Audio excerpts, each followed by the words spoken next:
how to be active in da'wah, you know?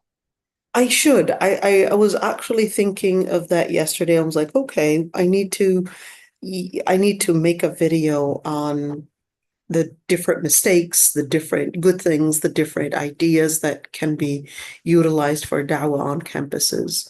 Um, Yeah, that would help because a lot of these MSAs, they don't have mentorship or, you know. right, right, right. So inshallah, I will inshallah do that. And we are right now live. So let me just share those hadith. Here we are. We're on hadith number 41. And we said we are going to complete, inshallah, 42. We might not complete all the 42 today, but at least, inshallah, we will be finishing those hadith. What are these hadith? Well, these hadith are basically the hadith that relate to various topics, but what actually is, I guess, what is common in between these hadith. One, they are short hadith. Two, they are authentic. Um, Three, uh, they are related to various topics. And four, they're the most probably mentioned hadith because they're short. And five, a lot of times they're relating to not aqidah, but relating to our actions. I would say giving us guidance on how to live our Islam. So we left at 41. عن أبي هريرة رضي الله عنه أن رسول الله صلى الله عليه وسلم قال إياكم والظن فإن الظن أكذب الحديث ولا تحسسوا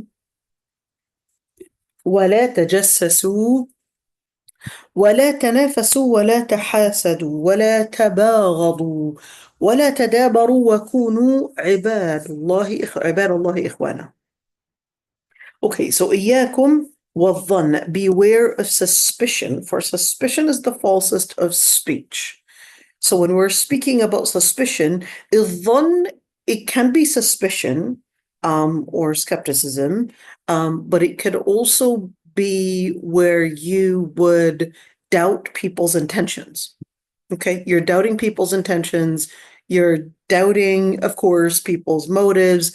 And I would say, in general, people would get into different disputes most of the times because of our interpretation of their intention. So a person is doing something, we would interpret their intention as to, well, what you meant to do was one, two, three. And then we go into from being suspicious of someone to then considering it as, I am certain this person is evil. I am certain this person was trying to harm me. I am certain this person is trying to down the road plot to harm me and do such and such. And then فَإِنَّ الظَّنَّ أَكْذَبُ الْحَدِيثِ. So فَإِنَّ الظَّنَّ أَكْذَبُ الْحَدِيث, الظن, which is doubt, and suspicion is basically the falsest of speech. We're speaking about that at the end of the day. We could see Allah subhanahu wa ta'ala said, إِنَّ الظَّنَّ لَا يُغْنِي مِنَ الْحَقِّ شَيْئًا. الظن is not compared, and is not whatsoever in terms of its value equal to truth. وَلَا تَحَسَّسُوا, and do not look for the faults in others. التحسس, of course, they translate it as do not look for the faults in others, but التحسس is more when you're trying to search for other people's information, even though it wasn't presented to you. It was basically perhaps out there, but then you were trying to dig for it, you were trying to trace it. وَلَا تَجَسَّسُوا, and do not spy on one another. وَلَا تَنَافَسُوا, we went in details with these. I'm just going to go over it really quick. وَلَا تَنَافَسُوا, and do not compete. Of course, this isn't positive competition, but this is basically ordering us not to go in negative competition. What is the negative competition? Is there such a thing? The negative competition would be a competition that you would hope and wish for the others to lose, for the others to somehow get into, of course, a dilemma perhaps where they would lose whatever provisions that they might have, and you wish to take it for yourself. And that's it, tanefus. So when you try to take over whatever successes, whatever wins that they have, you're trying to take it over to yourself. And this isn't necessarily telling you not to go in positive competition. Positive competition is based on that you would also wish that the other person would also be progress or would also get into the progress, would also proceed with their successes in good, but then you would also wish the same for yourself. So that's why the Prophet ﷺ, as I guess a difference compared to this hadith, with another hadith, the Prophet ﷺ said, لا حسد إلا في اثنتين, that there's only envy that is permissible in two matters. رجل أتاه الله علما, or another one is رجل أتاه الله مالا. One man, he was actually given ilm, and he's using his ilm, and you wish that, I wish I had this kind of ilm to do something similar, to give the ilm, to pass it on, to spread it, etc. So you would envy that person. You don't wish that that person would go into amnesia or something, forget what they have, but you would wish that you had this ilm to be able to do the same. Same thing if you were to see another person, according to the hadith, probably have lots of money, and you wished you had this kind of money, and in order for you to use this for a good cause. So, and the scholars actually had differences of opinions on whether it is exclusive to these two, that you could actually envy the good envy, or it can be for something else as well. So can I envy somebody, let's say they were, maybe they had a good way of speaking. Let's say using speech, it's part of it. Okay. Some people are eloquent, others are not. Let's say another person, you probably wish that you had, I don't know, the beauty of a beauty queen, for example, in order to impress your husband. Well, if it's for a good cause, then that's permissible. If it's for a wrong cause, then that would be the envy, that would be haram. Okay, وَلَا تَبَاغَضُوا. وَلَا تَبَاغَضُوا, and do not hate one another.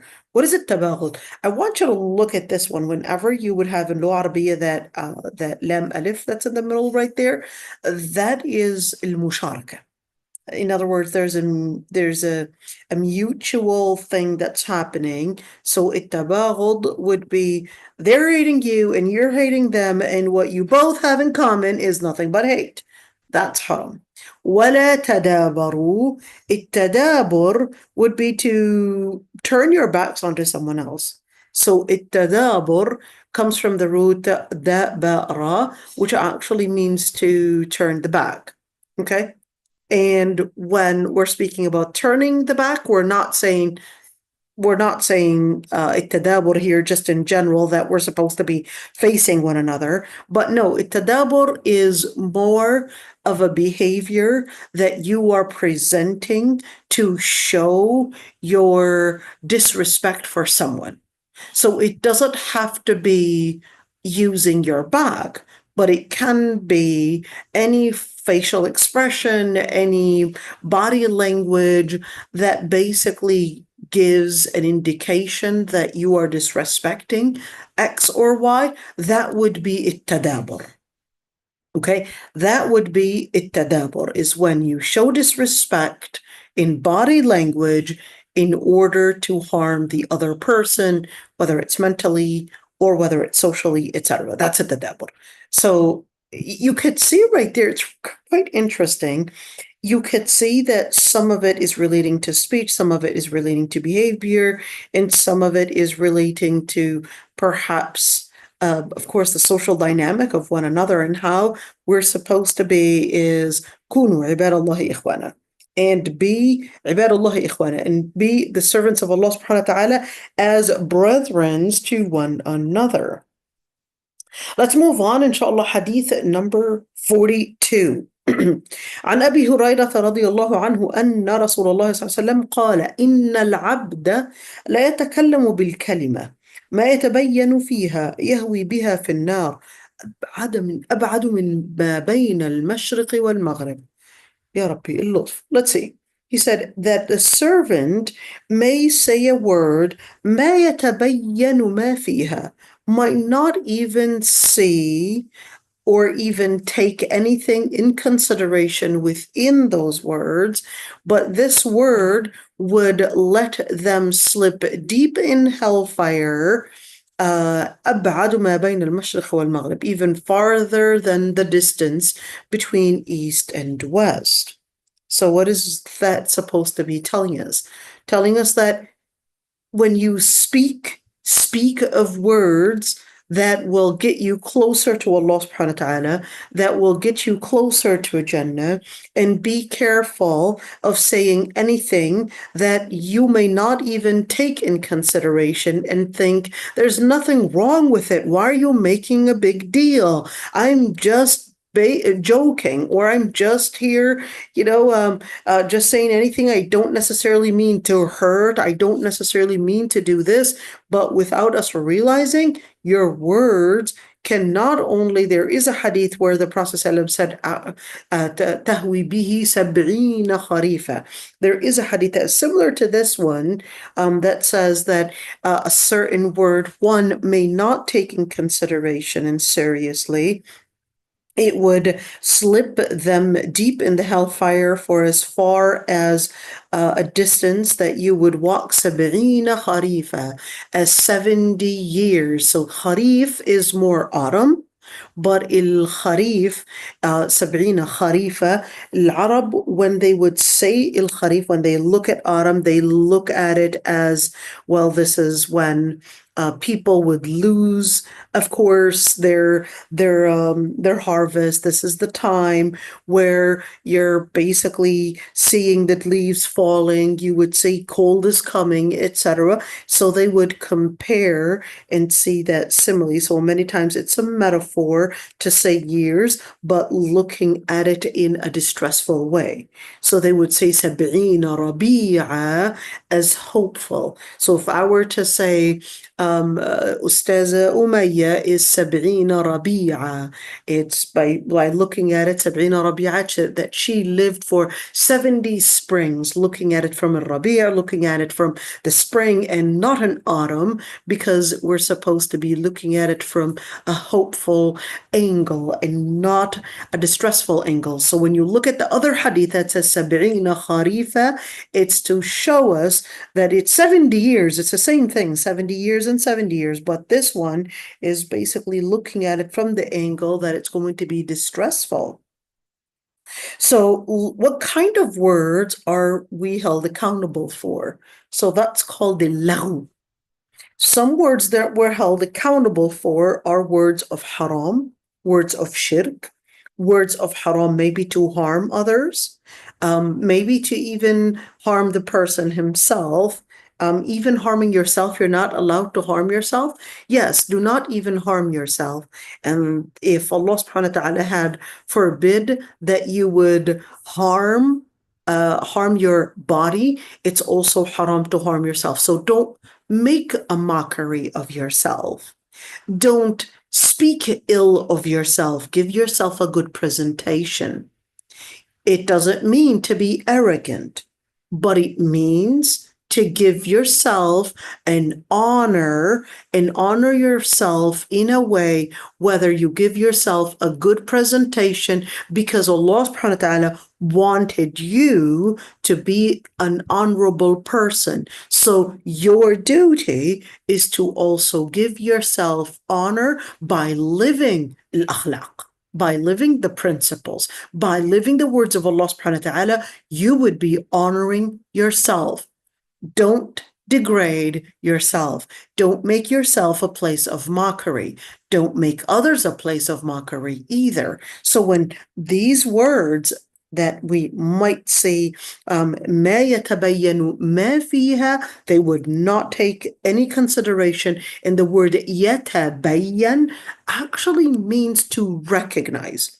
التبين can mean to recognize. التبين can mean to scrutinize. So they were taking it as a word, as if it's just looking at it from the surface angle and not looking deep within the words and what was said. So that's why it's really important to, of course, prolong silence. Prolonging silence is key. كثير الصمت is usually, the long silence is usually what they would describe people of taqwa, people of hikmah, of wisdom, and people of ilm is usually giving the word كثير الصمت, it's given to people that actually live within their heart, within their insight, whether it's insight in terms of seeing dunya or it's insight seeing their amal in al-akhirah. Subhanallah, remember the day before yesterday, we were talking about how people that are living in some form of seclusion, and subhanallah, those that would live that seclusion, they would lose their amal in people, and they would have their amal in Allah subhanahu wa ta'ala. So that's why you would see that they're living inside themselves more often. They would get into seclusion because they know they had lost the hope in people, but they didn't lose the hope in Allah. They recognize that they lost the vision in dunya and now they have their hope in akhirah. So they start losing their social relations little by little, and they'll be closed onto themselves because now they're starting to connect with Allah subhanahu wa ta'ala more than connect with people. The main reason why we would usually, not always, but what the main reason why we would usually connect with people is because we're seeking, most of the times, we're seeking support, social support, psychological support, financial support, etc. So we reach out to people because we would feel that they could give us the support needed. But then with deep insight, we would close down these relations because we would recognize that human beings are limited in their scopes. They're limited in whatever ability, in whatever scopes that they would have. We would recognize that it's going to be limited. So you start cutting down without you realizing. When you start getting such maturity, you would start to cut down on your relationship with people, and you start expanding your relationship with Allah subhanahu wa ta'ala because you live the scope with Allah. You live the hope with Allah. You live the inspiration, you get it from Allah subhanahu wa ta'ala. Even if it's salihin, well, relationship with the salihin is definitely one of those things that you want to maintain. But even suhbat al-salihin, it becomes, this is not necessarily speaking about how it should happen, but I'm talking about with looking at, looking at the scholars and what they went through, looking at the salihin, it does become less and less. It does become less and less. Even with the salihin, you start reducing those numbers. You start getting fixated on a certain small number of salihin without you realizing. So this isn't necessarily how it should be, but I'm just, using that, just a general study in Sirat al-Salihin, Sirat al-Ulama, you would see that, yes, it does get less and less as they become deeper in ilm, as they become deeper in their salah, they start to lose those numbers. Okay. Or at least narrow down those numbers. Let's see. عن جابر رضي الله عنه قال سمعت النبي صلى الله عليه وسلم يقول إن الشيطان قد أيس أن يعبده المصلون في جزيرة العرب ولكن في التحريش بينهم. On the authority of Jabir, may God be pleased with him, let's see, who said, I heard the Prophet ﷺ say the devil has despaired of being worshipped by those who pray in the Arabian Peninsula, but he has given up hope of causing discord among them. Let me translate this one differently. Shaitan had lost hope here, meaning that he basically, when you're looking at Jazirat al-Arab, what is the story of Jazirat al-Arab, the Arabian Peninsula? The Arabian Peninsula was considered, it started out with being the Qibla of Tawheed. Then it became the Qibla of Shirk. Okay. Then the Prophet ﷺ was basically starting to give the da'wah and bring the Arab and bring the people back to Tawheed. So that's when the Prophet ﷺ, he said that الشيطان قد أيس أن يعبده المصلون في جزيرة العرب, meaning that Tawheed was now going to be manifest and was going to be in strength, in power in the Arabian Peninsula. ولكن في التحريش بينهم. What is it, tahrish? The word tahrish comes from the root ha ra sha, which basically means to do some kind of friction. So some kind of friction between people. So what does the friction look like? Well, this isn't talking about physics, but we're talking about friction, whether it's harming the relationship between them, or whether it's in the different sins that are affecting them individually and not necessarily at a high power. But wait a minute, isn't that basically contradicting what's happening today? Like what's happening today in the Arabian Peninsula, you could see that there is power that is one, pro-Zionism, two, that there is this power that is trying to defeat Islam, literally trying to defeat Islam. Believe it or not, it is so pro-Israel that it is actually right now trying to give the money to Israel in order for Israel to continue fighting against the people of Gaza.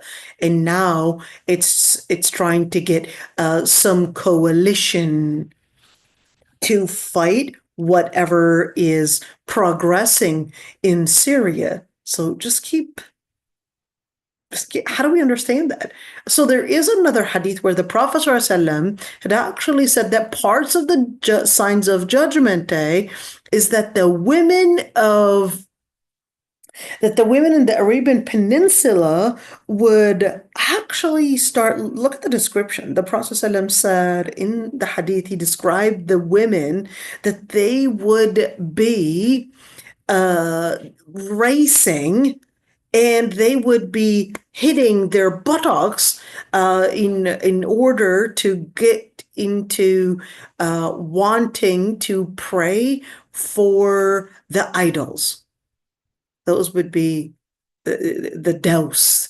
And is it just exclusive to the douse, or is this probably because he was talking to Abu Huraira, he wanted to just tell him that, hey, what you're going to not believe is that your tribe would participate in in bringing back shirk within the Arabian Peninsula, and in fact, even worshiping the idols.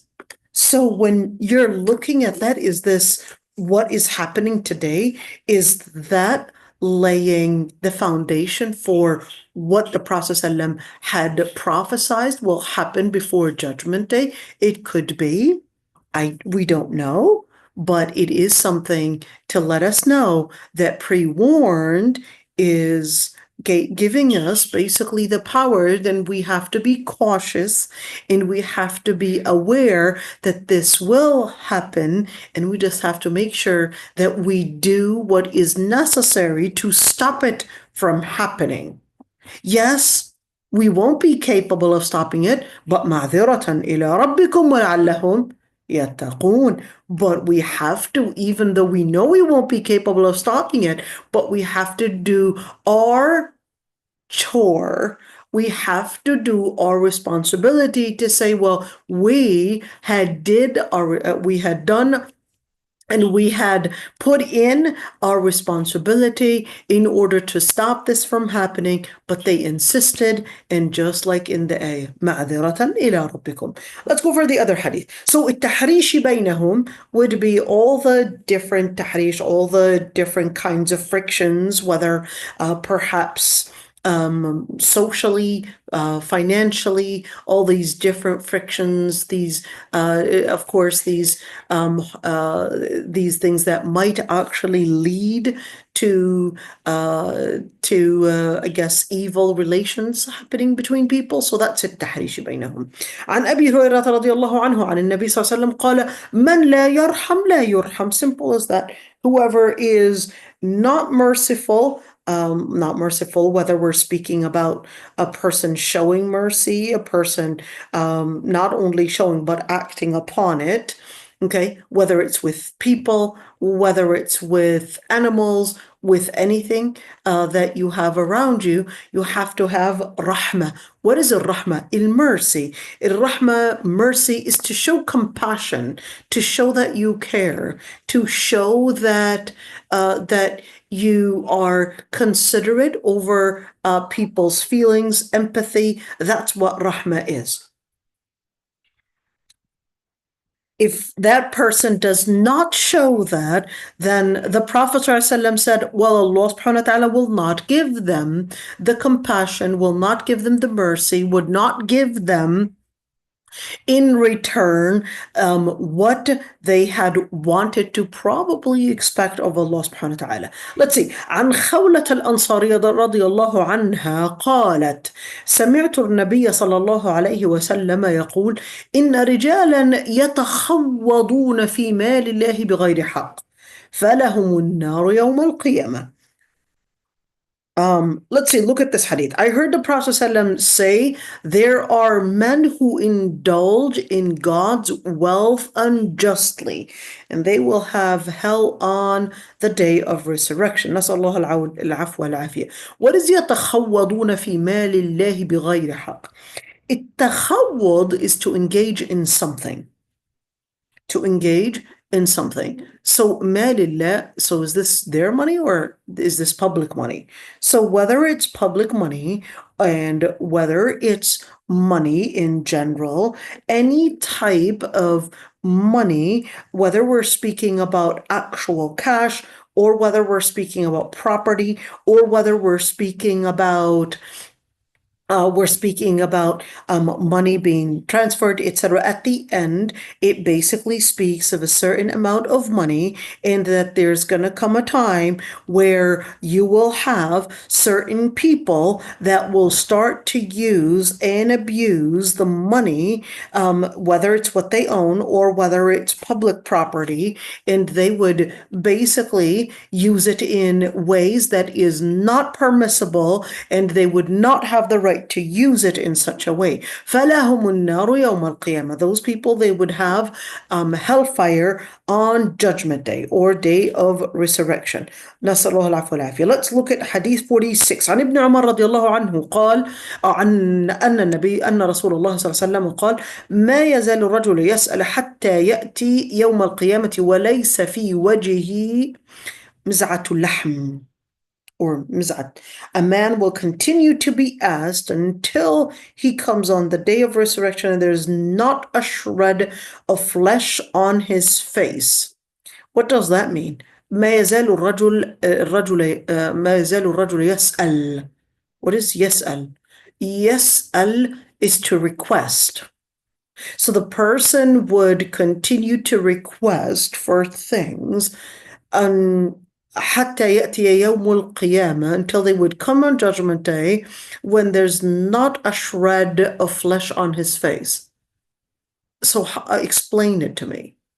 So a person, Allah subhanahu wa ta'ala is teaching the Muslims how to live in independence, how to not request from others, how to live independent by doing what is needed by themselves and not asking people to do it for you, how to live in independence.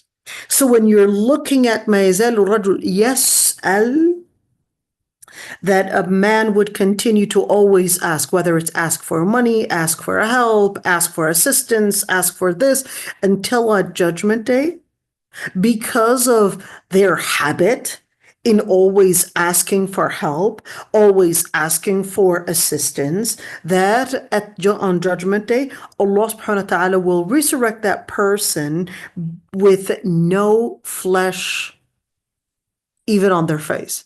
Well, so what is that? What is the no flesh related to asking about something?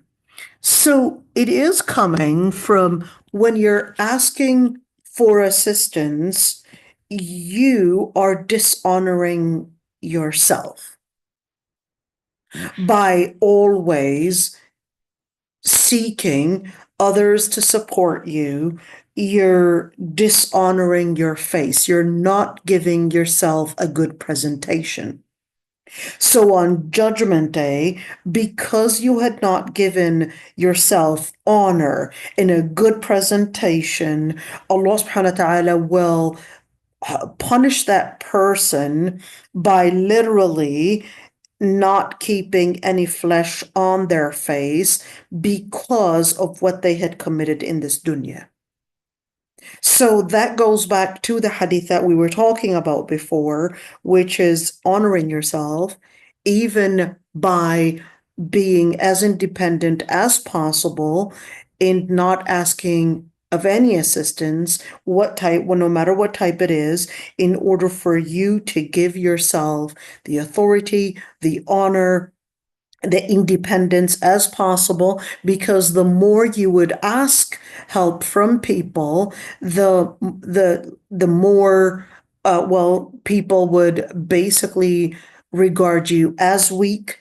People would give you less respect because you would then display weakness. While you're displaying such weakness, you had basically allowed other people to get within your personal space, and that actually would, without you realizing, that would get you out of being honorable to other people, basically having the upper hand over you.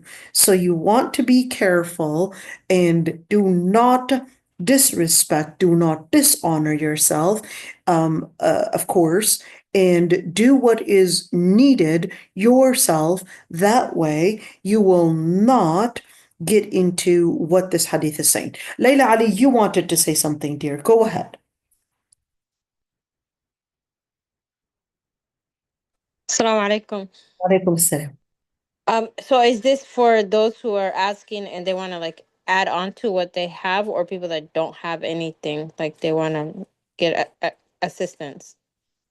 Well, fair enough. So in general, even if you needed support, you want to limit it as much as you can. That's the key thing. You want to limit that as much as you can and try to maintain your honor by doing things yourself. So this isn't necessarily exclusive to people that want to just add on to what they already have, but this hadith is actually more general.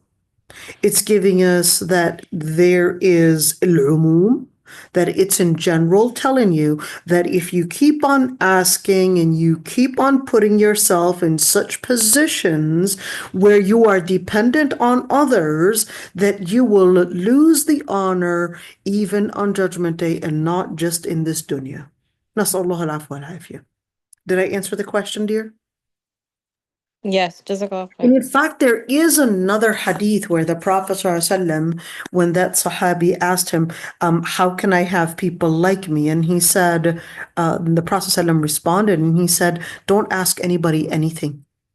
Don't ask anybody for anything. And in fact, that Sahabi, even if he were to go up and mount the horse, for example, even if he had dropped whatever he's using for, I guess, for riding the horse, he would just go back down and get it himself. Because he wanted to maintain his honor. He wanted to live the words of the Prophet ﷺ. So it's even as something as simple as, hey, can you pick this up for me? Can you do this for me? As much as you can, don't ask for people's assistance. Don't ask for people's help. As much as you can, do it yourself. That's basically what it is telling you to do. As much as you can, do it yourself. Maintain your honor. And this is extremely important because we could see right now, I guess in the Western culture, it's always, there's nothing wrong to ask for help. Okay. In the Western culture, it's always emphasizing that it's always okay to ask for help, always okay to display the trauma that you're going through. It's always okay to display the struggles you're going through, etc. But the Prophet ﷺ, along with, I guess, within between these lines, Islam is actually telling you, don't display your weaknesses. Don't display it publicly. Don't display it unless you were, I guess, limiting that area to seeking help, maybe professional help, etc. But don't announce it publicly, because the second you announce it publicly, you become public field for others to basically start engaging in, and perhaps you becoming a public area actually means more and more perpetrators seeing you as a hotspot for their evil practices. So you want to be really careful in how you display your weaknesses, how you display your needs, how you display your area or of even shortcomings, even your sins. Don't display your sins. Don't display of course, the shortcomings. That's not permissible to do. In fact, the Prophet ﷺ had actually said those that would announce their sins when Allah subhanahu wa ta'ala had kept it private for them are basically the ones that will be cursed. Allah subhanahu wa ta'ala kept it private, kept it secret, did not display, did not announce it for you. Why did you announce it?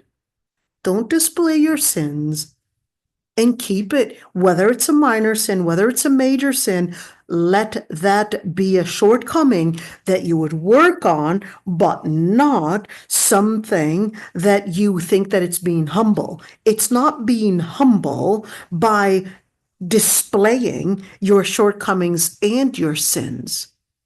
It's not being humble. It's And that's actually... Oh, sorry. Go ahead, Nora. I think that's well, you had mentioned that's important for reverts too. Like, even though, like when they become Muslim, Allah subhanahu wa ta'ala had forgiven the sins if it was sincere. But just because, the people, they judge reverts, you know what I mean? Absolutely. Whether it's a revert or whether it's a person that is, I guess, coming with the past number of sins, don't display it. Allah subhanahu wa ta'ala had forgiven that person to display it. And this is really dangerous because if you display somebody's shortcomings, Allah subhanahu wa ta'ala, just like you had hatakt sitr, just as you had, what is al-hatk? Al-hatk is to intrude in one's private space. Allah subhanahu wa ta'ala will also intrude and will uncover what you had done, whether in this dunya or in the akhirah. And I've seen so many cases, people had done things in private. No one knew that this person had committed zina. And then days passed by, and then all of a sudden, this person had a habit. Whenever somebody does wrong, basically find it a good reason to hook on and start talking about these people and start talking about people's sins and how they don't deserve that honor or don't deserve it. And then Allah subhanahu wa ta'ala hataka sitrahum. And then Allah subhanahu wa ta'ala, after all these years, probably brings the sin to the public and lets people know that this person had committed such and such after all these years and after hiding it for them all these years. Now, this is important to keep in mind, is that Allah subhanahu wa ta'ala had covered up so many sins for you. But if you start intruding and uncovering people's sins, Allah subhanahu wa ta'ala will do the same for you, even if that person probably didn't know anything about your sins. So you gotta have taqwa. If you know someone has certain sins, do not uncover it for them, because you sure have your sins that probably did not display, or you probably had thought that, well, I made my tawbah for it, so I don't have to worry about it. But you don't really know what a sin that you might have committed.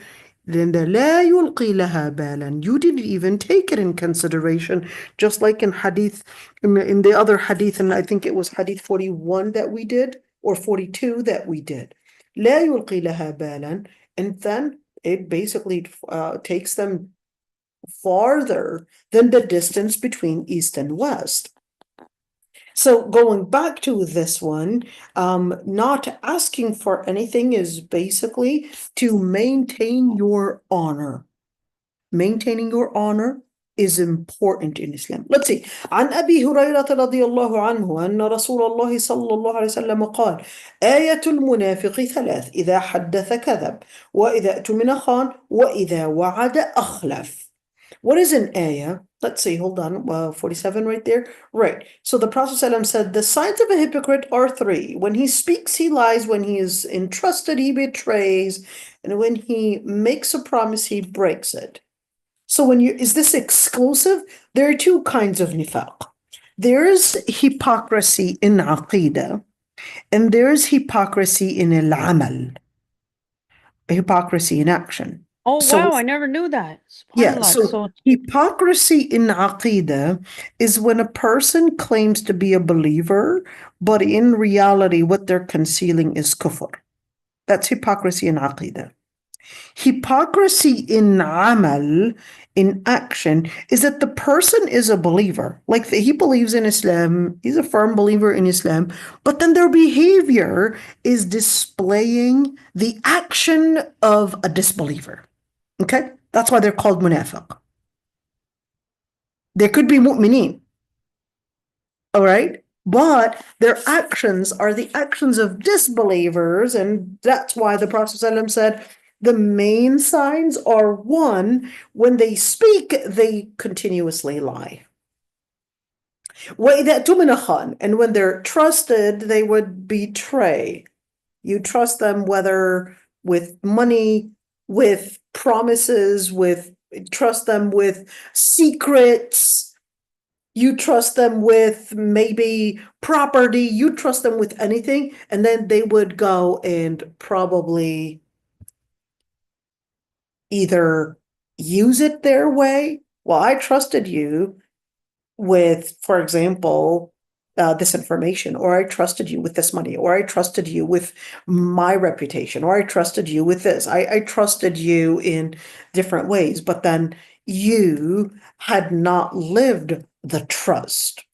Then in that situation, that is a sign of a hypocrite. Does that mean that that person, let's say someone actually was trusted with something and then they didn't live into that commitment, does that mean I'll go and say, hey, you're a munafiq? You do know that, so I hope you understand that. No, but they do have, let's say, homework to do, which is to give more istighfar and definitely seek forgiveness from the person that they had betrayed. They have to forgive them. It's not enough to say, well, I made my own istighfar. Good for you. But I still have the right, because I entrusted you with something, I still have the right to actually determine whether you're forgiven or not. Because this is my area of property, my area of business, which is whether it's my money or whether it's my information or whether it's my ird, etc. That's حق العبد. حق العبد and the rights of a servant is different than the rights or حقوق الله. وإذا وعد أخلف. When they would promise, they would basically break that promise. How does breaking the promise actually happen? Breaking the promise happens when we're promising perhaps maybe on a certain day or certain behavior. I promise to, for example, I promise to help you when you would probably get your son married. But then I wasn't there for that. Does it have to use the word promise, or it can be that, oh yeah, I'll be there to do this with you. And then when the real thing happens, they're out of sight. You call them, they don't answer the phone. And now I'm right there, I've stranded. That's wa'ada akhlaf. Go ahead, Noura. I just had a question. So Allah subhanahu wa ta'ala, you know how the insan, yani the one who forgets, right? Right. So like what what if somebody forgot? Like, So, like they made a promise or something and they forgot. I was just curious. Sorry. if a person I'm had not saying that I did that, but I'm just we wondering. all do that, Noura. We're human. So in situations where the person had forgotten that that they had promised this person that they would keep it a secret, for example, or they had forgotten that that money actually belonged to that person, etc. So if when they remember, then in that situation, if they had committed a transgression, it's not enough. Well, I forgot. Well, it's like, okay, but you do recognize that you went within my space. So in that situation, you would have to, if it's possible, to return that person's money, for example, if it's something that exists, property, whatever it is, then by forgetting it doesn't mean that this money becomes yours. It means you would have to compensate them. By What if they forgot? If they forgot but you still remembered, then in that situation you say you had forgotten, but I am very certain that this is yours. No, what I'm You know, saying the is like other if both of them, if both people forgot, then is it still going to be on the day of judgment? if both of them forgot, is it going to be on day of judgment? So such things, Allahu A'lam, how Allah subhanahu wa ta'ala will judge them in that. Sorry. Okay, just a second. Yeah, Allahu A'lam. You know, the other day I saw someone put $300 in my account. I was so surprised. And I contacted this person. I said, I think you made a mistake and you put $300 in my account. Should I just return it to you? I think you had forgotten something because I haven't dealt with that person in probably a long time. And I was really surprised that they actually put me $300. And she said, no, I looked into my papers that I was digging in my garage and I saw that I owed you $300 and this is it. I don't remember anything at all whatsoever. But subhanAllah, some people will stay committed, and no matter how long it takes, they just remember and they were like, no, this is something that you had probably forgotten, but I have it in my records and I owe it to you. May Allah subhanahu wa ta'ala, Ya Rabbi jazakallah khairan. I was really impressed with this sister and what she had done. Okay. عن عبد الله بن مسعود رضي الله عنه قال رسول الله صلى الله عليه وسلم سباب المسلم فسوق وقتاله كفر. We already talked about this hadith. I forgot that it was part of the 200. What is sibab al-Muslim? Sibab in general actually means to use inappropriate language upon one another. So you're cursing other people.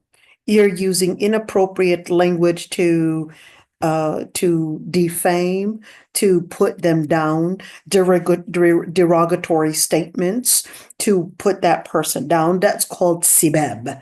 Whether it's describing you, describing your brain, describing your behavior, and it could be true of that person. Maybe they lack intelligence, calling them stupid. Or maybe they really lack the beauty, calling them ugly.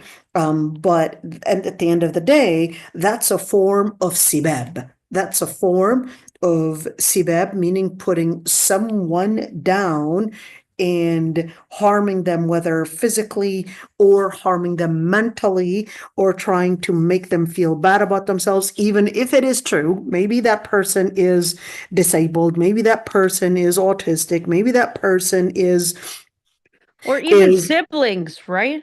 Or even siblings, even if of course, in fact, it's double the sin if you're harming your biological brother than your other Muslim brother.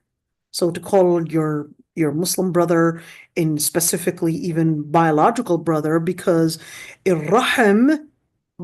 So if you were to say that to your biological brother, the sin is double than saying it to random Muslim person out there. Because that's another Muslim, but your biological brother, you had just broken the bond of rahim and the bond of religion. Okay? So sibabul muslimi fusuq. Sibabul muslimi fusuq. So what does that mean? Is that the person, by calling them these names and using these derogatory words, that's fisq. So fisq, who? The person that was labeled these labels is a fasiq, or is it you? No, it's the person that said the words. The person that said the words is fasiq. What is a fasiq? A fasiq is a person that committed 1, a sin, displaying a sin, and 3, a person that removed the armor of faith and the armor of taqwa on themselves. So what did they do? They become an easy target to shayateen getting into them. And think of it this way. It's like when you display taqwa, what does that do to you? It basically, think of it as, you display taqwa, you put more shield to protect yourself, to protect your heart, to protect your deen. But one of the things that removes those armors or those shields off of you is when you start using this inappropriate language on the different people, the different Muslims around you. So what happens to you? Well, what happens is that you become more exposed. You want to keep that in mind. because you might have mocked that person's brain, that person's disability, that person's appearance, whatever it is, you will become more exposed because you become a fasiq. Your sins will become more exposed.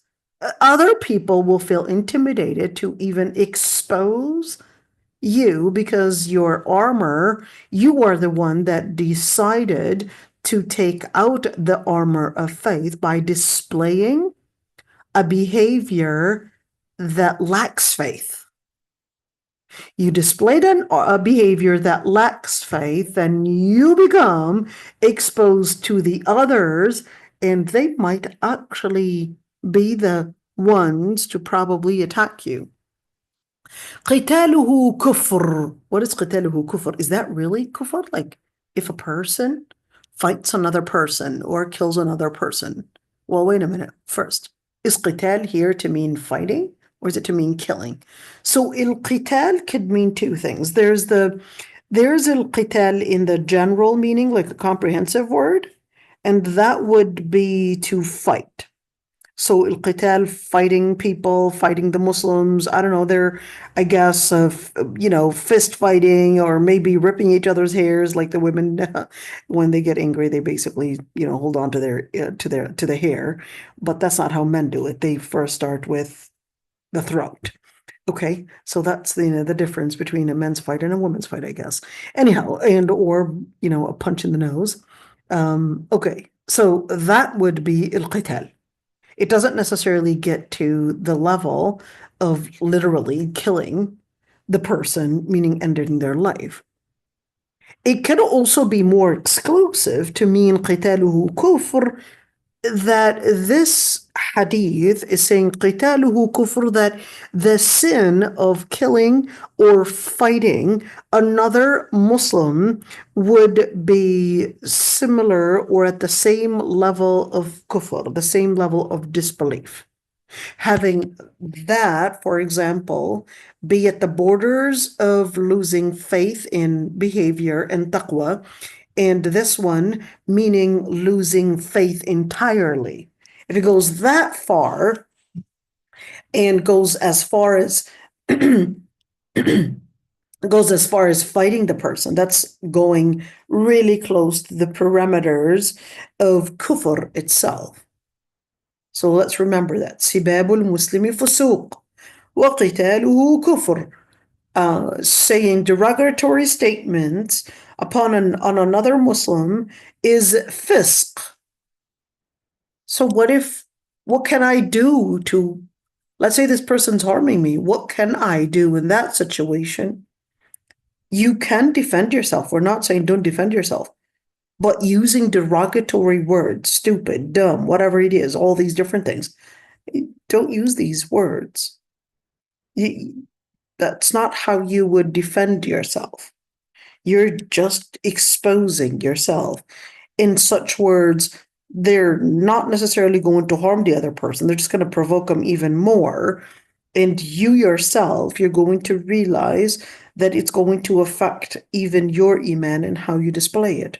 Let's see. عن أبي سعيد الخدري رضي الله عنه قال النبي صلى الله عليه وسلم لا تسبوا أصحابي فلو أن أحدكم أنفق مثل أحد ذهبا ما بلغ مد أحدهم ولا نصيفه. Okay, what does that mean? The Prophet ﷺ said, do not curse my companions, for if one of you were to spend gold equivalent to Mount Uhud, it would not reach the level of one of them, nor even half of it. We're going to break it down. لا تسبوا. لا تسبوا أصحابي.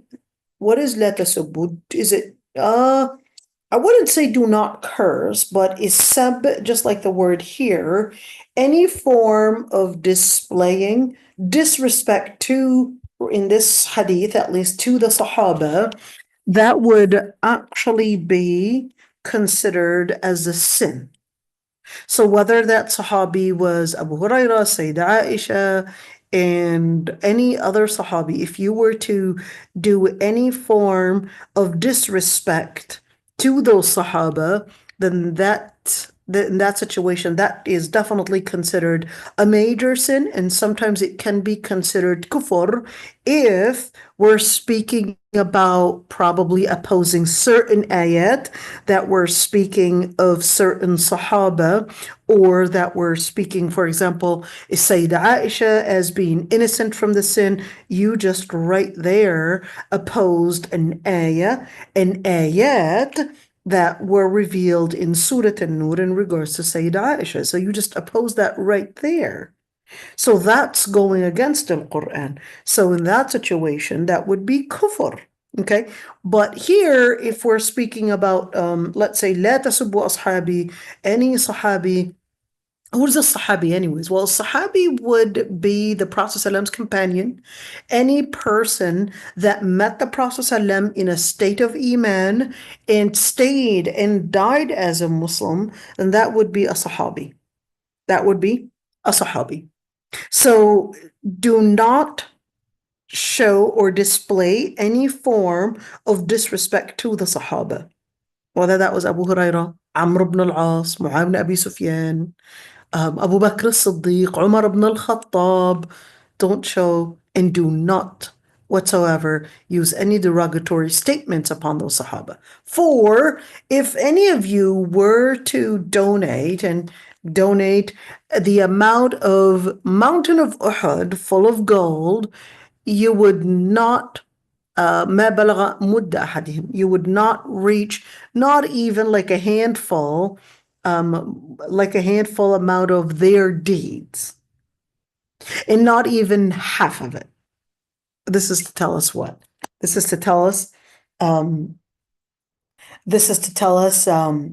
that the Sahaba, being in direct contact with the Prophet ﷺ, that they had actually gained the value and the akhlaq of the Prophet ﷺ, and which is why they deserved this honor.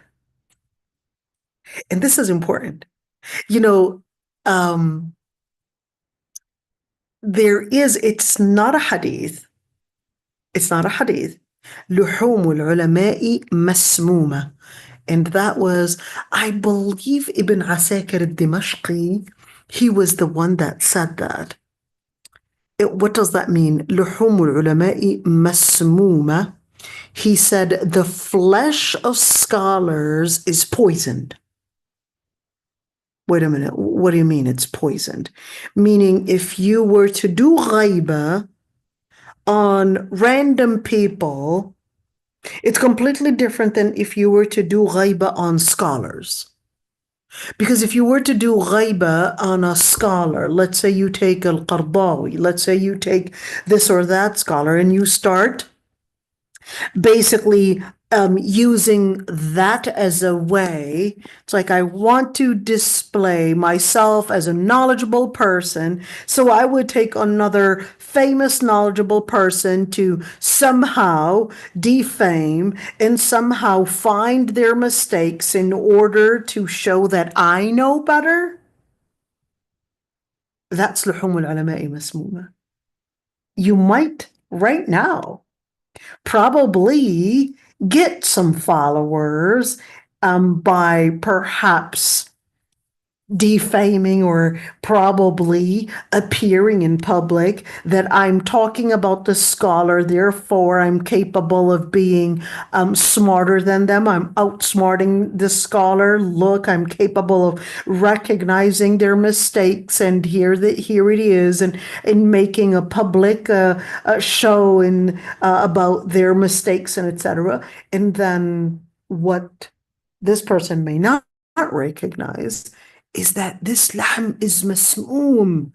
This is poisoned. Right now, you're probably eating it, and you're probably, what is eating it? Eating it is basically coming from the ayah in Surah Al-Hujurat. When Allah subhanahu wa ta'ala, أَيُحِبُّ أَحَدُكُمْ أَن يَأْكُلَ لَحْمَ أَخِيهِ مَيْتًا فَكَرِهْتُمُوهُ? Would you want to eat the flesh of a Muslim brother or a sister while they're dead?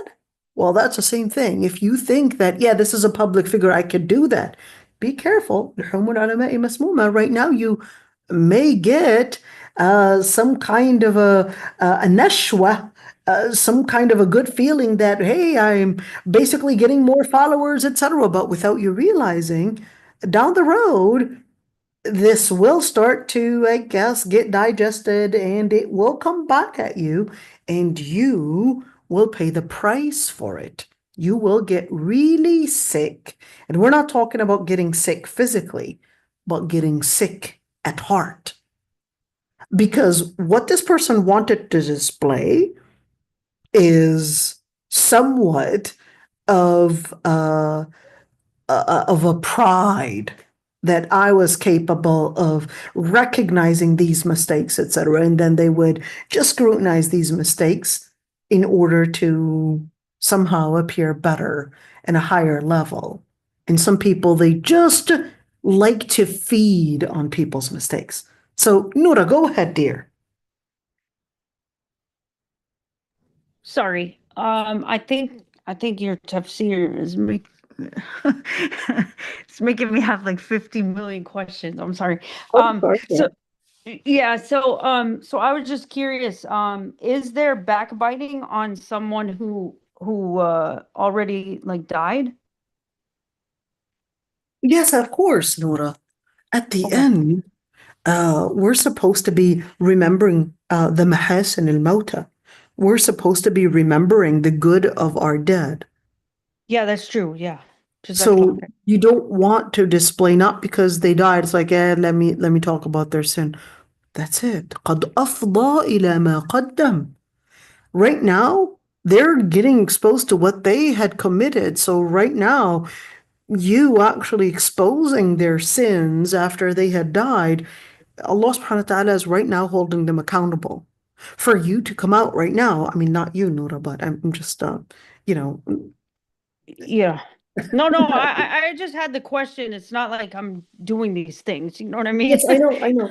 Okay. I know. Sorry. Yeah. So I guess just seeing it within this hadith, the Sahaba, and giving respect to the Sahaba is actually part of faith. It's part of faith to give respect to the Sahaba. It's part of faith to give respect to the Salihin. It's part of faith to give respect to those that are committed to khair. It's part of faith to give respect even to scholars. And the reason why it's part of faith, I mean, if you're looking at, okay, this is exclusive to the Sahaba, I mean, this hadith cannot whatsoever be comprehensive to Yeah, include because the scholars. ulama, they're inheritors of the Right. legacy of the Prophet sallallahu alaihi wasallam, you know? Right. So this hadith is definitely exclusive to the Sahaba and not inclusive to the ulama, but there are other reports that show that, there's one paradigm in general, and that paradigm is that when you give respect to the Salihin, you give respect to the Sahaba, you give respect to the ulama, etc., that respect is to show honor. That honor becomes a place of inspiration for you. Okay, that inspiration becomes something that you would want to imitate. That inspiration becomes something to make you feel humble, that you weren't capable of getting to their level of iman, their level of ihsan, their level of akhlaq, their level of ilm, etc. And that gets you humble because you recognize. Yeah, and it's not like papacy or what papacy. Sorry, I can't speak English anymore. It's not like with the like you can't question or have questions. Papacy, you mean? So Yeah. this isn't papacy, Noura. This isn't papacy. No. I'm just saying, Yani, you just make a distinction for. Right. So this isn't papacy, or any form of, I guess, the Catholic way of doing, the relationship with the saints, etc. No, this isn't that. It's learning how to honor in order for you to get the inspiration, in order for you to recognize, that you have your shortcomings and that you want to mimic the good in good. So you would focus on looking at the good things in order for that to inspire you and enlighten you.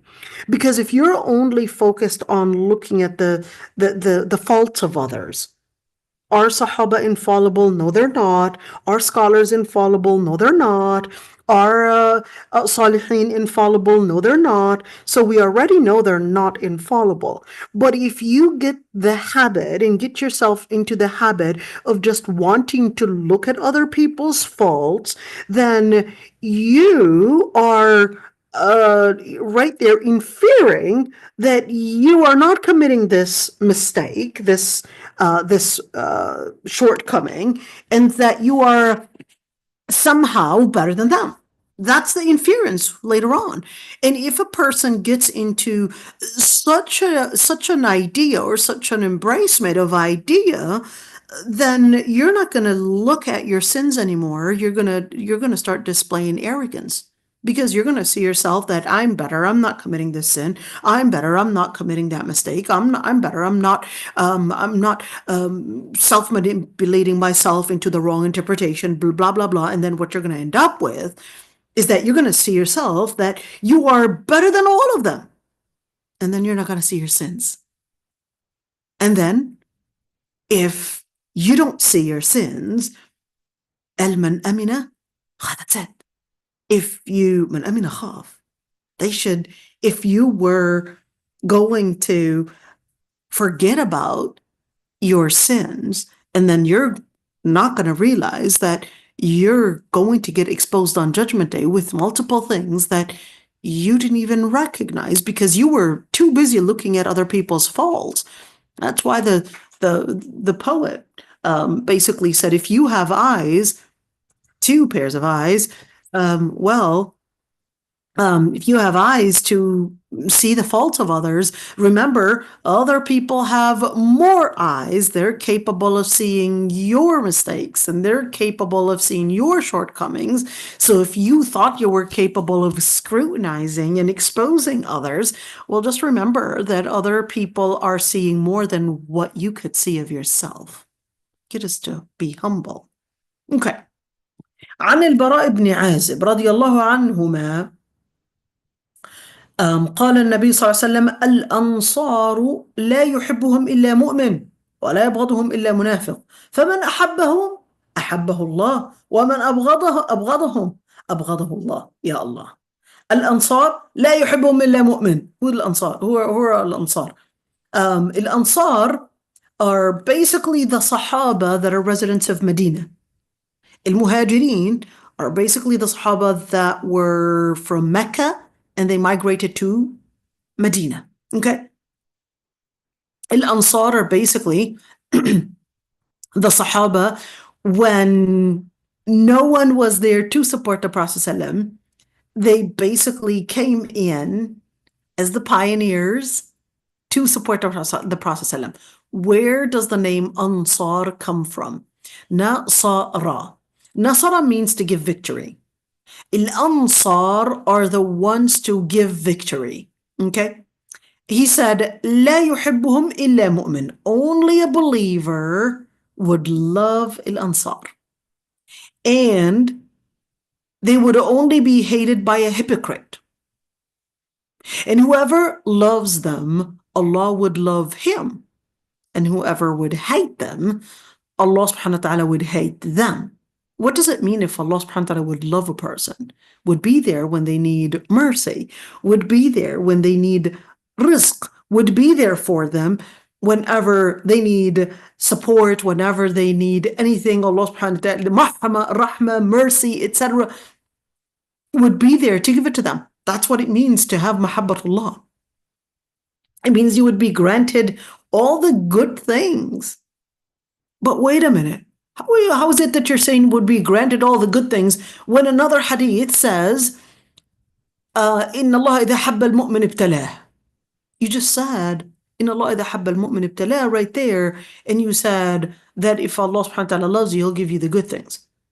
Isn't that contradictory? Fair enough. So, إِنَّ اللَّهَ إِذَا أَحَبَّ الْمُؤْمِنِ ابْتَلَاهُ. If Allah subhanahu wa ta'ala loves a believer, He would put them in certain challenges. So أحبهم أحبه الله, then should I love them to get more challenges? Who would want to do that?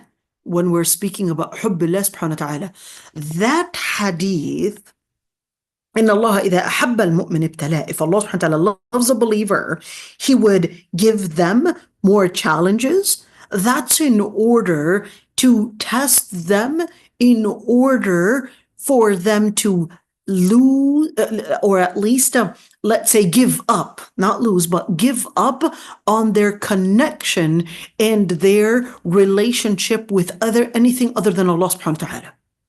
So let's say she loved her money dearly. She just loved shopping. She's a good mu'minah, but she just loved shopping. And that shopping was taking so much of her time. So Allah subhanahu wa ta'ala might, she's a good mu'minah on the inside, might actually make her lose her job. She lost her job. Now she doesn't have the money to go shopping. Now, because she doesn't have the money, she'll start making the dua. She'll get closer to Allah subhanahu wa ta'ala. She lost her money though. She lost her job. Yes, He closed the door of money on her because that was distancing her from Allah subhanahu wa ta'ala. She loved her husband so much. More than even probably the Prophet. She doesn't even remember the Prophet as much as she adores and loves her husband. He might take her husband away from her. Who knows? So in that situation, recognize that your husband has his shortcomings too, but the Prophet ﷺ is infallible. So learn how to place your love in the right place. So when you look at that hadith, إذا أحب المؤمن, that حب again right there, إذا أحب المؤمن ابتلى, to take away whatever they're adoring in order to let their love be exclusive to Allah subhanahu wa ta'ala. So here, فَمَنْ أَحَبَّهُمْ أَحَبُّ اللَّهِ أَحَبَّهُ اللَّهِ is more comprehensive. You love them, Allah subhanahu wa ta'ala will love you. So the other one is looking at it from the different focuses that you might have. And this one, فَمَنْ أَحَبَّهُمْ, Allah subhanahu wa ta'ala will love you. You love those Ansar, you love the Sahaba, and Allah subhanahu wa ta'ala will love you. وَمَنْ أَبْغَضَهُمْ أَبْغَضَهُ اللَّهِ. And whoever hates them, whoever detests them, then Allah subhanahu wa ta'ala will detest him. If Allah subhanahu wa ta'ala doesn't like the person, then expect curse, expect hardship, expect hellfire. نسأل الله العفو والعافية. So wait a minute, how do I love the Sahaba anyways? It's not like they're there for me to love them. I mean, how can you love someone that you had never met? How is that even possible? That's why it's important to expand your ilm and to expand your ilm in seerah, to expand and learn more about the Sahaba, learn more about probably their courage, their ilm, their love for Iman, their love for Islam, their commitment, their all that they had done in order to support Islam, support the Prophet ﷺ, give victory to Islam, the Prophet ﷺ, etc. That way you will get to this level of loving the Sahaba in order to get the love of Allah subhanahu wa ta'ala. Let's go for 51. عن علي بن أبي طالب قال والذي فلق الحبة وبرأ النسمة إنه لعهد النبي صلى الله عليه وسلم إلي إن أن لا يحبني إلا مؤمن ولا يبغضني إلا منافق. يا سلام. علي بن أبي طالب Ali ibn Abi Talib, he basically said that the Prophet ﷺ had told him, let's say, Ali ibn Abi Talib first, he said, وَالَذِي فَلَقَ الْحَبَّةَ. What is فَلَقَ الْحَبَّةَ? فَلَقَ الْحَبَّةَ, by the one who split the seed. What split the seed? The seed, the seeds for vegetation and crops and stuff. Right, so he's saying, by the one who split the seed in order for it to sprout. وَبَرَأَ النَّسَمَ. بَرَأَ النَّسَمَ meaning created all the souls إنه لعهد النبي صلى الله عليه وسلم. It's basically the covenant with me that the Prophet صلى الله عليه وسلم had given to him and told him, no one will love me. That is Ali ibn Abi Talib saying, no one would love me but a believer. And no one would hate me except a munafiq. Except a munafiq. I think it's worth of mentioning that right now, Nawasib, we're seeing a lot of people that are right now speaking ill of Ali ibn Abi Talib and thinking that by speaking ill of Ali ibn Abi Talib that they are displaying, that they would be displaying support against or for the Sahaba against the Shia. But no, don't confuse things. لا إفراط ولا تفريط. You love al-Hasan, you love al-Hussein, you love Ali ibn Abi Talib, you love Ahl al-Bayt, and you also love Sahaba, Muawiyah. You also love they have nothing to do with this, subhanAllah. Of course. Yeah, at the end, you love all the Sahaba. All right? You love all the Sahaba. And to support the Muslims and to support perhaps maybe later, maybe Umayyin or etc. That doesn't mean whatsoever that I would display any hate or display any disrespect whatsoever to the Sahaba like Ali ibn Abi Talib or al-Hussein, etc. No. But loving al-Hussein, loving Ali ibn Abi Talib is part of faith. Just as loving the other Sahaba is part of faith too. It's part of faith.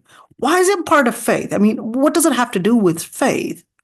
So it's part of faith because you recognize that they are part of the whole story and the legacy of Muhammad ibn Abdullah sallallahu alaihi wasallam. You recognize that the Prophet ﷺ loved them and they were the ones to support the Prophet ﷺ, so you recognize that they are part of that legacy. You love them as being part of those that supported Muhammad ibn Abdullah, that the Prophet ﷺ himself loved them, so you would love whatever the Prophet ﷺ loves. And that's why Ali ibn Abi Talib, أَنْ لَا يُحِبَّنِي إِلَّا مُؤْمِنٌ. Only a believer would love me. And only a munafiq would hate me. عن جبير بن مطعم عنه أنه سمع النبي صلى الله عليه وسلم يقول لا يدخل الجنة قاطع رحم. لا يدخل الجنة قاطع رحم. A person who severs family ties will not enter paradise. So what does it mean to sever a family tie? So قاطع, who is الرحم anyways? الرحم comes from the root رحمة, but this has nothing to do with mercy, by the way. And it also means the womb. Okay? So how's that related to anything? So the rahim would be those that would be considered mahram. So your sisters, your mother, okay, let's actually do it this way. Your mother and father, your siblings, okay, their children, your siblings' children, okay, and certainly your kids, those would all be rahim, okay. But what if they were to harm me? Yes, but you cannot whatsoever do qati'at al-rahim. What if they're not Muslim? Even if they're not Muslim, وَصَاحِبُهُمَا فِي الدُّنْيَا مَعْرُوفًا. What if they were to harm my faith? What if they were to affect me negatively? So you're going to have to maintain ties to a certain level, okay, but not completely do al-qati'ah. Not do complete al-qati'ah. Not do a complete boycott. Let's say it that way, to a certain limit. The least that you could do is assalamu alaikum. And being there when necessary. Maybe had a baby, maybe they're struggling financially, maybe your mother is probably ill, you need to call, you need to be there, probably go and cook and clean the house and fix whatever, or maybe she needed even more help, or your father needed more help, etc. Then you have to be there. You have to do what is necessary to give this the support. It's not enough to just give and give da'wah, because you want to keep in mind that if you really want to reach out to people's deen and have your influence on them, you have to reach out to their hearts. So لا يدخل الجنة قاطع رحم. A person that boycotts any of the rahim, they would be held accountable, and their punishment would be they would not enter Jannah. Does that include a cousin? A cousin is not part of a rahim. Okay. Jazakallah khair. Yeah, a cousin is not part of a rahim. They are, let's say, a distant rahim. They're a distant rahim, but not part of the direct rahim. Okay. عن حذيفة بن اليمان رضي الله عنه. Oh, I didn't mention the aunts are part of a rahim. Aunts and uncles, they are part of a rahim. Forgot to mention that one. What about their kids, like their aunts? Like, and the aunts' kids, they're not part of a rahim. The aunts' kids, those are cousins. They're not part of a rahim. Okay. عن حذيفة بن اليمان رضي الله عنهما قال سمعت رسول الله صلى الله عليه وسلم لا يدخل الجنة نمام. لا يدخل الجنة لمام. حذيفة بن اليمان, he was basically the main Sahabi that would always tell us about those ahadith that relate to signs of Judgment Day. Let's say, a gossiper will not enter paradise. Is that what namima is? What's the difference between ghaiba and namima? Il-ghaiba would be that I would mention the bad things about a person who's probably not present. Okay? Person maybe relating to their property, maybe relating to them, maybe relate anything harmful or anything that the person dislikes that would be said about him or her, then that would be al-ghaiba. Even if it's true, that's ghaiba. In-namima would be that you would basically take the words of somebody and go and use that as a way to create drama. So I'll tell you, guess what? The other day, Noura said this and this about you. You know what? Layla Ali, the other day, she went to this person and she told them this. I told you she wasn't a decent person. I told you, sorry, I'm just, okay. Sorry, everybody. This is I guess a demonstration of what namima would look like. Okay, this is namima, and it's more common in women, unfortunately, and it basically comes in appearing like I'm just giving a good advice. The shaitan manipulates them that you're just here trying to give a good advice. You're just here trying to bring about a good relationship. You're trying to warn. You're trying to be a person of a good conduct. But that's all self-manipulation. That's namima. And that's the shaitan talbis iblis. That's the shaitan putting a wrapper over, it's kind of exactly like putting a halal sticker on pork and believing that it says halal. That's a manipulation. Just by you letting yourself go and use those reports, those statements, and whatever they had said, and giving it to someone else and passing it on and taking the other person's words and passing it on to someone else and all of that. And that's why the Prophet ﷺ had given us, in another hadith, the Prophet ﷺ had given us a main key on how we could avoid that. He said, كَرِهَ لَكُمُ الْقِيلَ وَالْقَالَ. Said he hates for you that you would use he said and she said. Just avoid that, and you'll find yourself giving yourself the right therapy. Avoid he said, she said, but I told him, he told me, all the said and say and all of that stuff. Now that's going to get you out of the area of namima. So avoid that one, and you'll find yourself basically getting out of being a person that's causing drama, friction, and harming people's relations into, well, you can't say he said, she said, and all of that stuff. So you're going to find yourself, I'll just have to maintain a good conduct with everyone, and you'll find yourself using more in, or finding more time for dhikr and finding more time for talab al-ilm. So is that the one you have highlighted in Arabic? The one right there. لا يدخل الجنة نمام. Oh, okay. Okay. Okay. Sorry. Are the in-laws part of al-Rahm? No, they're not. Someone is asking, are the in-laws part of al-Rahm? No, they're not. In-laws are not part of al-Rahm. Okay. But does that mean I can boycott them? That's so fun. No. You don't want to boycott them because respecting your in-laws is part of respecting your spouse.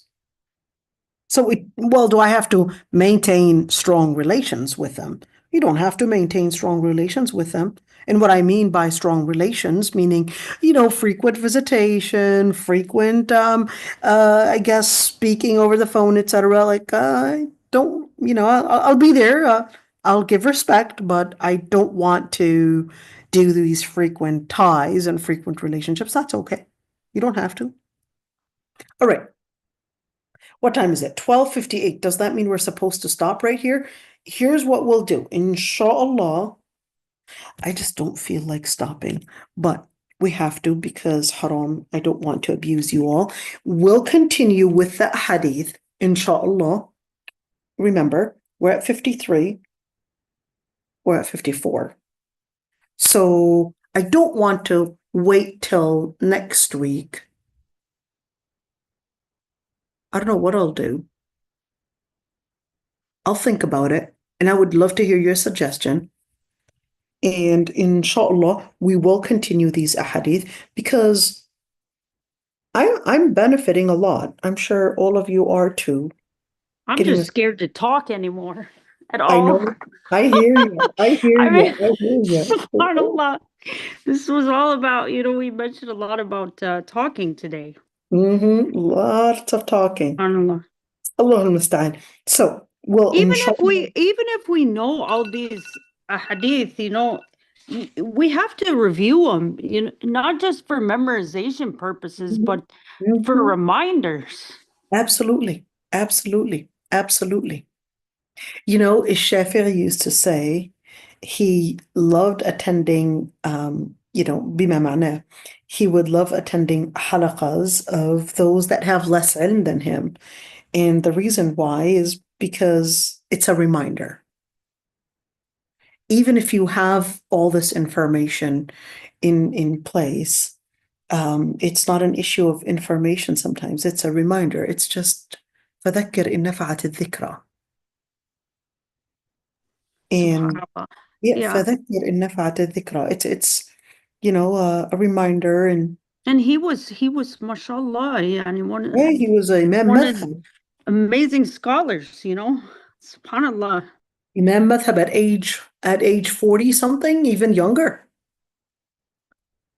Just imagine that.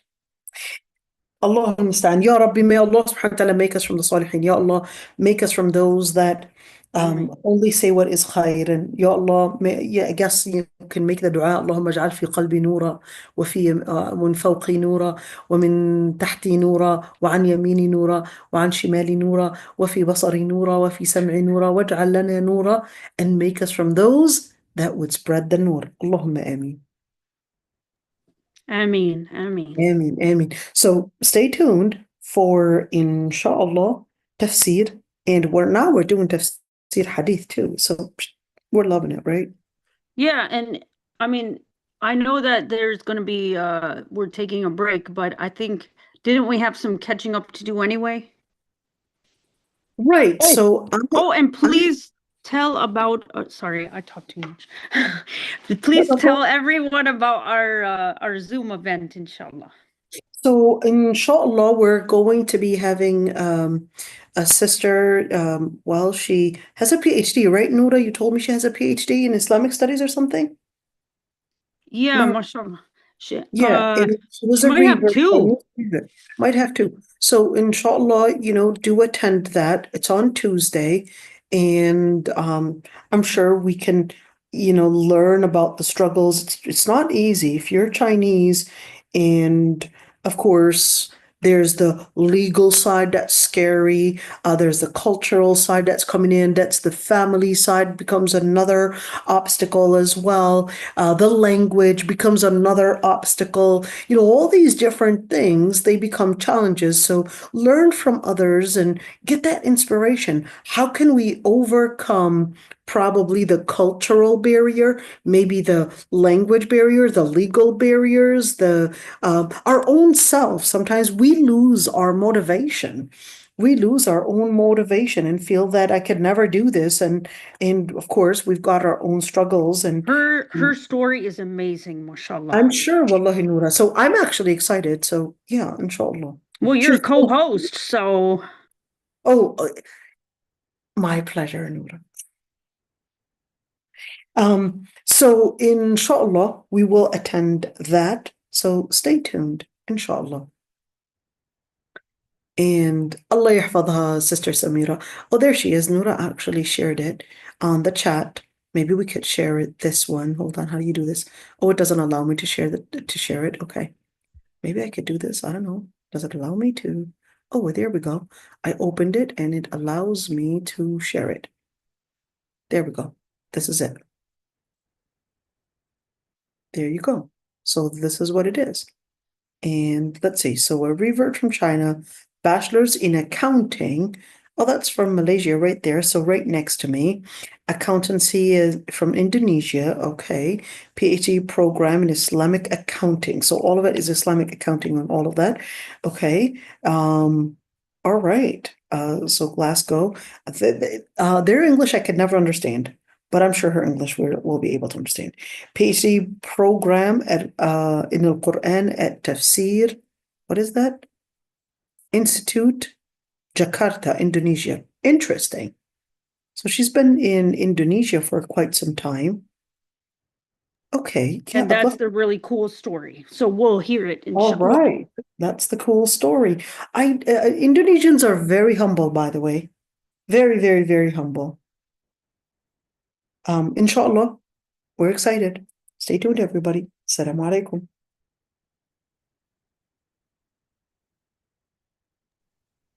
Wa alaikum salam wa rahmatullahi wa barakatuh.